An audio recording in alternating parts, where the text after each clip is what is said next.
Well, John and Pam, first of all, I'm sorry that I couldn't be there because I had to be out of town.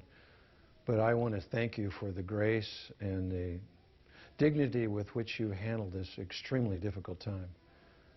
Pam, the way in which you responded to the reporters' questions in the local TV interview was just exquisite. I mean, you made me proud to be a follower of Christ because of the way in which you answered the questions with such dignity and forgiveness. And John, the strength that you showed as I walked in the hospital room to be with you and Pam, and your son's laying on the bed, I would have fallen on the floor apart. And you had such strength and such gentle grace. And I guess I would say for the whole community, thank you for displaying the grace and the mercy of God so beautifully through this extremely difficult time. And second of all, I would say thank you for giving us Nathan. Dallas Willard said so well that some things become so familiar they become unfamiliar. They lose their essence, they lose their sharpness, they lose their edge, they become religious cliches. And with the gift of Nathan, you gave us a gift of a gentleman who helped us to understand the supernatural so uniquely. I remember many times you sharing the story of Nathan pointing out an angel when there was a group of people around and the impact that it would have on the folks, people coming to Christ simply by Nathan recognizing an angel was in the room or on the wing of an airplane.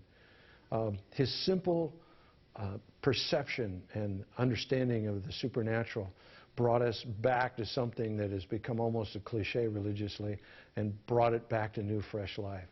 His simplicity reminds me of the statement that John the Beloved made in John chapter 11, where he said simply at the death of Lazarus that Jesus wept.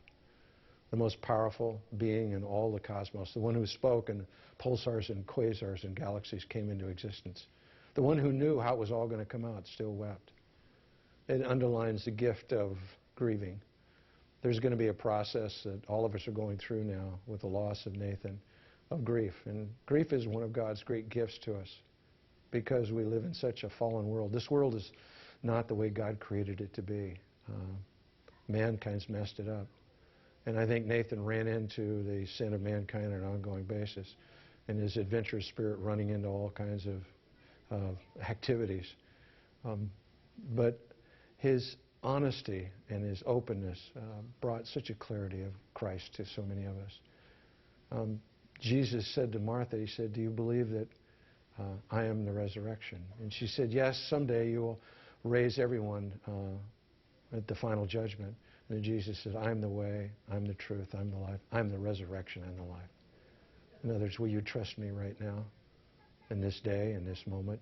Will you trust me with your child? And I saw you and Pam so many times trusting God with Nathan when you were pushed right to the ragged edge. And I saw the beauty of love coming through you in such a powerful and profound way. And God was automatically preparing you, as you shared with me the last 2 months. John, you and Nathan had a great time together, and you used to really have some disagreements. And then Pam, that precious moment of when Nathan was going into teenage years and saying John and Pam rather than Mom and Dad, where he said, good night, Mom. And that was just before he died. Thank you for the gift of Nathan. We'll miss him deeply. And thank you for the gift of the dignity and grace and where you've walked through a tough time, displaying the love of Christ in such magnificent ways. Thank you for who you are.